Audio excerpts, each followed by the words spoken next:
Bonjour à tous, j'espère que vous allez excellemment bien. Aujourd'hui on se retrouve pour faire la présentation de l'étape numéro 10 pour le début de cette deuxième semaine de compétition du côté du Tour d'Italie. N'hésitez pas à vous abonner à la chaîne, à réagir dans les commentaires, à mettre un pouce bleu, à partager la vidéo sur les réseaux sociaux, notamment auprès de vos proches. Si vous pensez que ça peut les intéresser, dans les commentaires, n'hésitez pas à me dire qui vous a plu, qui vous a déçu, mais surtout sur cette première semaine, mais surtout n'hésitez pas à me donner vos favoris pour cette étape avec la grosse cote.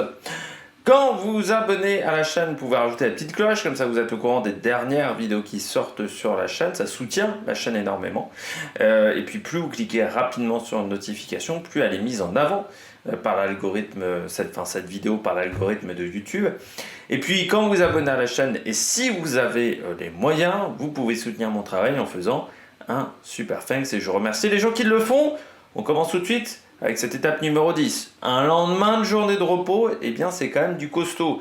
Pour un lendemain de journée de repos, c'est pas l'étape la plus facile, ça risque d'être très très dynamique.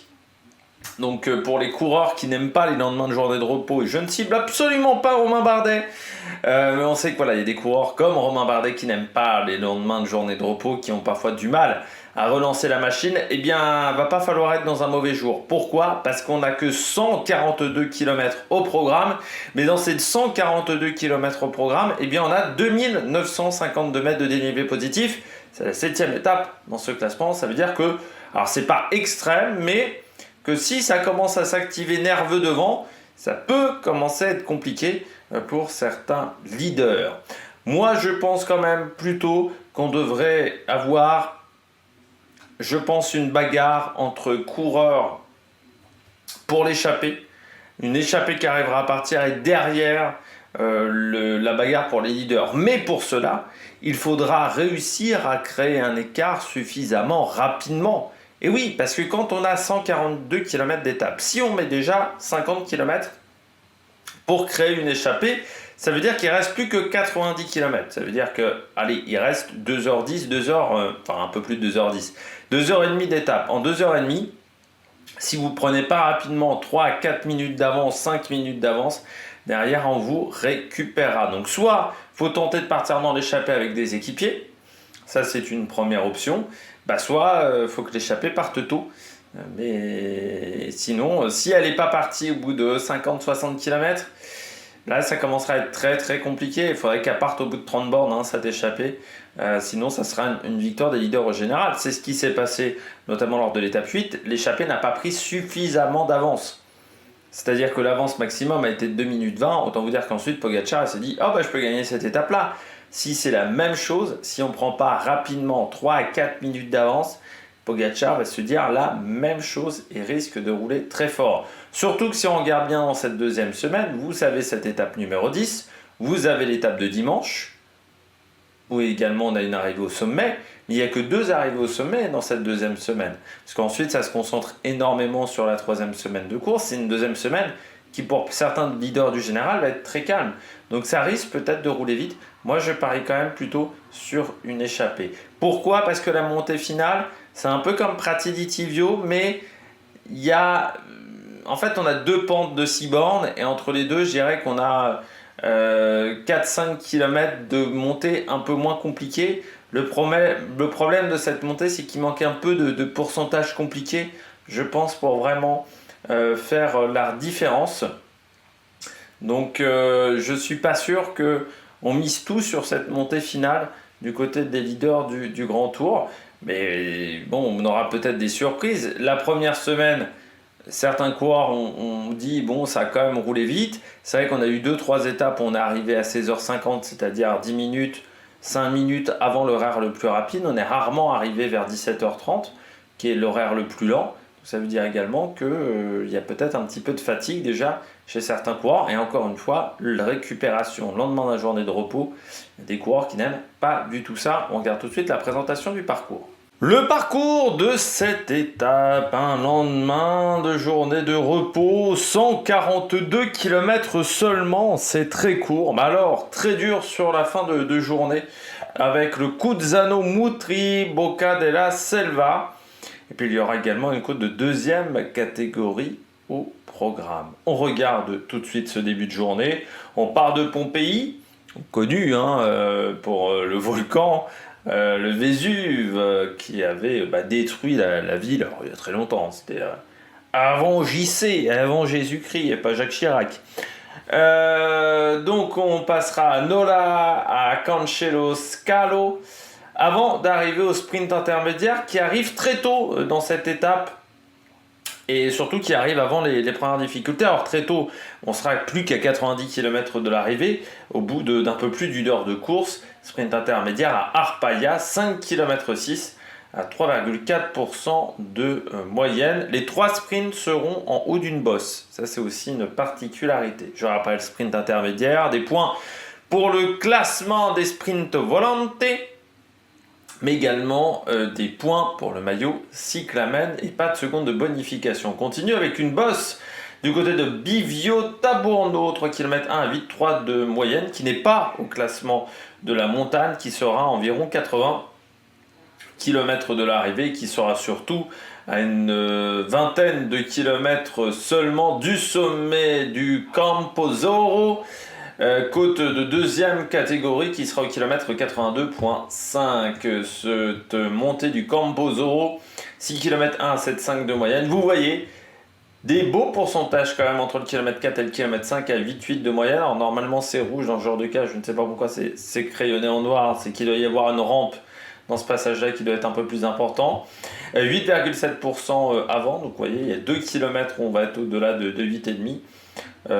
Et puis 7,7 au pied aussi, donc ensuite c'est un peu plus roulant, mais ça reste une belle difficulté, une belle mise en bouche, on va dire, pour le final de cette étape.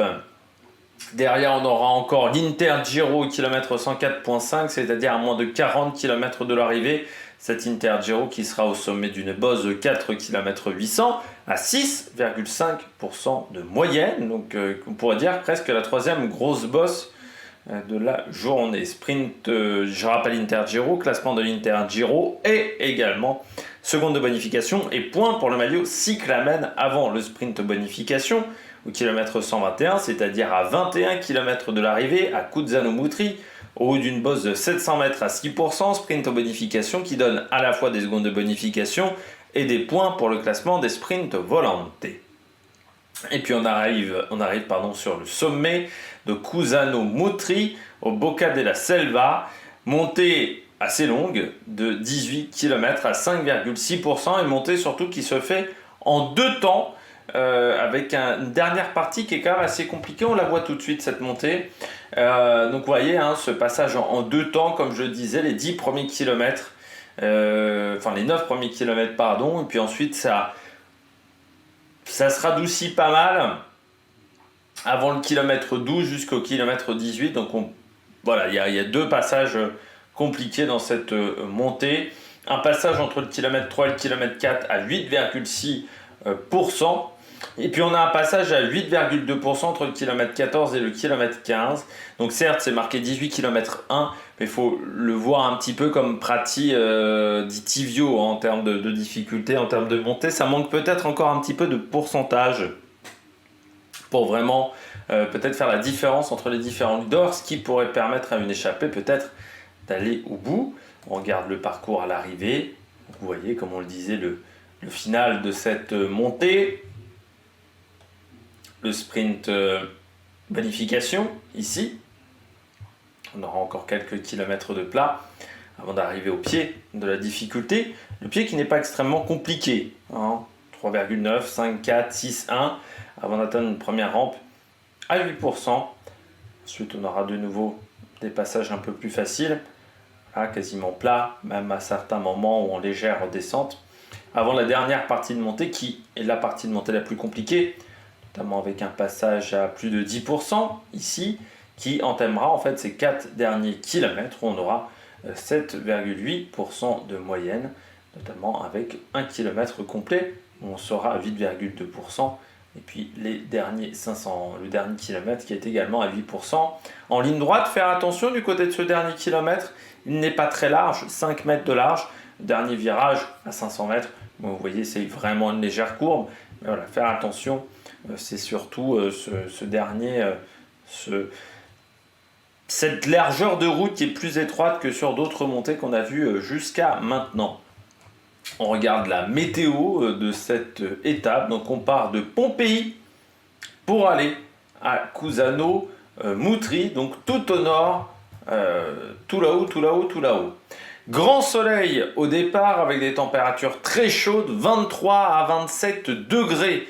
Ça, il va falloir le prendre en compte. Un vent d'ouest, sud-ouest, présent pendant toute la journée. Donc vent qui sera soit de côté, soit plutôt... oui, je suis en train de dire non, plutôt du dos parce que là, la carte est mal fichue. En fait, on traverse plein centre l'Italie. C'est plutôt remonter en traversée de l'Italie. Il faudra faire surtout attention en fin de journée parce que les conditions risquent de se dégrader avec un temps orageux, 16 degrés seulement au sommet de la dernière difficulté du jour, un risque de pluie à 50% quand même. Donc il faudra faire attention et surtout par contre moins de vent dans la montée finale. Donc il y aura du vent, 15-35 km/h, je pense qu'on est trop léger pour que c'est... ça va plutôt pousser les coureurs, mais de là à ce que ça ait un gros impact sur la course, notamment en coup de bordure, je ne pense pas. Par contre, faire attention au risque de pluie sur la fin, avec toujours un vent à dominante ouest. Donc soit c'est ouest, soit c'est légèrement sud-ouest du côté de cette étape. Allez, on regarde tout de suite l'histoire du Giro. On parle du Giro, l'histoire du Giro. Alors, on part de Pompéi. Pompéi, qui n'a pas vu une traversée du Giro depuis 1974 avec le départ de l'étape numéro 3. La veille, il y avait une arrivée, dernière arrivée à Pompéi de l'histoire du Giro, étape qui avait été remportée par Patrick Sercou. On avait eu également une victoire en 1911 d'Alfredo Sivocci. Et puis, de manière assez surprenante, Tirreno Adriatico était passé par Pompéi en 1995, l'étape numéro 1 de Tirreno Adriatico, parce que maintenant on est beaucoup plus haut du côté de Tirreno Adriatico, et qui avait été, parce qu'on est au niveau de la latitude de San Benito del Tronto, et cette première étape avait été remportée par Eric Zabel du côté du Giro sur cette étape, du côté de Tirreno Adriatico, pardon, sur cette étape. Voilà cette première étape de Tirreno 95. Tirreno 95 qui avait été remporté par Stefano Colaghe, voilà, devant Maurizio Fondrietz, Konichev et Davide Rebellin qui étaient déjà là à l'époque. Stefano Colaghe qui prendra sa retraite en 1998. C'est sa plus belle victoire, ce résultat sur cette épreuve. Troisième également de Tirreno en 1994, vainqueur de 2 étapes en 95 et 92 sur Tirreno Adriatico. En 95, il était à la ZG Mobilis Italia. Voilà, pour ce coureur qui a remporté également une Coppa Agostini et également une étape du Tour de Suisse. Voilà. 14 victoires en carrière pour 15 participations à des grands tours. Parmi les 2 montées du jour, vous avez la montée du Camposoro. Pas d'informations sur le Giro, c'est-à-dire qu'on n'y est jamais passé. Et puis à l'arrivée, vous avez Bocca della Salva. Et là, il y a eu déjà 2 passages du Giro, jamais d'arrivée sur cette étape. En 2016, l'étape passée donc par cette montée arrivée à Roccaraso. C'était une montée en début de journée. Et c'était le Belge Tim Willems qui s'était imposé. Voilà, ça avait été une victoire intéressante pour Tim Willems parce que c'était sa première victoire sur le Giro, sa première victoire sur un grand tour. Lui qui recherche toujours une victoire sur le Tour de France. C'est vrai que jusqu'à maintenant, il a la victoire sur le Tour d'Espagne et sur le Tour d'Italie, mais pas sur le Tour de France. Et c'était voilà, sa première victoire d'étape sur un grand tour. C'était pas sa première victoire de carrière, mais c'était peut-être... alors il avait fait la même année victoire sur Paris-Nice, donc voilà, c'était 2 courses importantes. Puis l'année d'avant, il avait remporté le Grand Prix de Montréal. Il y avait eu une échappée de 4 coureurs dans le final, Mais il y avait eu pas mal de coureurs qui avaient attaqué dans la dernière montée à Roccaraso, et Fuglsang avait réussi à reprendre un petit peu de temps sur Tom Dumoulin, qui à ce moment-là était maillot rose de la course avec 26 secondes d'avance sur Fuglsang et Zaccarid. Et pourtant, à la fin, Tom Dumoulin ne remportera pas ce Giro 2016. Il faudra attendre l'année d'après pour qu'il s'impose sur le Tour d'Italie, car il abandonnera lors de l'étape numéro 11 sur le Tour d'Italie. Et il participera au Tour de France où il remportera 2 étapes cette année-là avant d'abandonner pour aller aux Jeux Olympiques où ça ne sera pas une grande réussite pour la course sur route et la course du chrono. Il fera deuxième. Voilà, pour Tom Dumoulin cette année-là. Tom Dumoulin qui, je rappelle, a pris sa retraite en 2022, le 15 août 2022, après la Classica San Sebastian, où il n'avait pas été très performant. Voilà. Sa dernière saison, il n'avait que 29 jours de course dans les pattes. C'est vrai que ces dernières années chez les pros, ça avait été un petit peu compliqué du côté de Tom Dumoulin.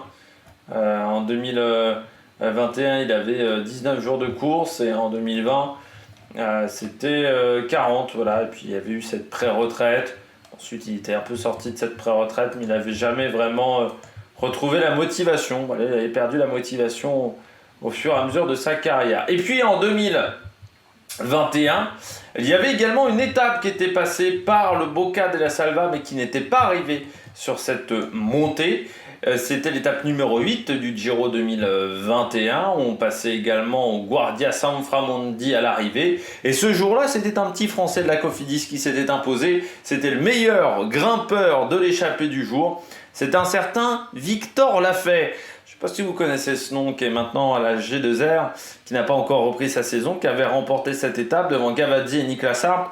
Je l'avais dit à l'époque lors de ma vidéo, je crois me rappeler, mais moi quand j'avais vu la gueule de l'échappée, je m'étais dit c'était le plus fort, et donc il avait vraiment une vraie chance pour s'imposer, parce qu'il avait eu presque une chance de cocu, c'est-à-dire que pour une étape comme ça avec une bosse, il n'y avait personne qui grimpait avec lui. C'est-à-dire qu'il était parti en échappée avec Gaviria, qui était en plus tombé, il était avec Goujard, Campenart, Copé-Gousson, qui était peut-être celui qui grimpait le mieux, Carboni, Oliveira, Arndt, Cavazzi, Lafay. Donc il était qu'avec que des mecs qui étaient plutôt profil sprinter, et il y avait une arrivée en bosse qui n'était pas une bosse très longue, et Victor Lafay avait été très bon. C'était la première victoire de Cofidis sur un grand tour, sur le Tour d'Italie depuis Damien Touzet, je crois. Donc ça a remonté à très très très longtemps en arrière, et il n'y avait pas eu de grande différence du côté des leaders du général sur cette étape. Voilà. Le top 10 était resté quasiment tel quel, à part Louis Vervaeke, qui avait perdu 5 places. À l'époque, il était à l'Alpecin. J'ai oublié de vous parler également des temps de montée. Je vous en parlerai dans la partie stratégie, je viens de m'en apercevoir. Comme tous les soirs à peu près, j'oublie les temps de montée.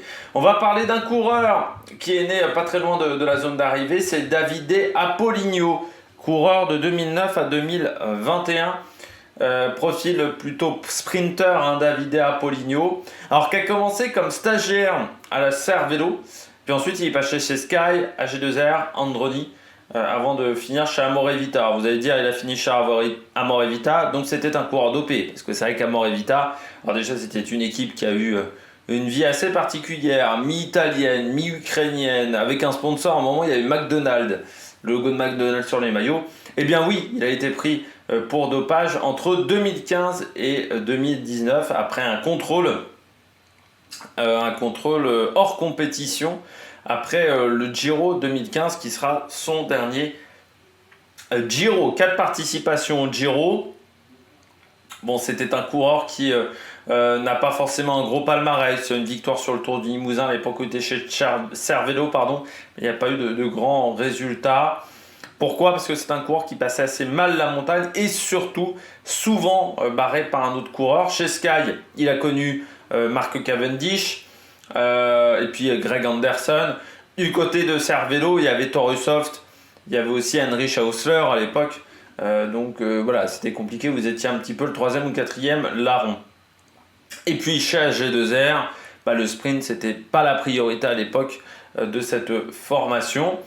Donc 4 participations au Giro, sont de grands résultats, 2 abandons pour 2 classements final, mais il n'y a eu qu'une deuxième place en fait sur le Giro, jamais de victoire d'étape. Et puis donc, comme je disais, suspendu de 2015 à 2019, et donc il revient en 2019 chez Amorevita.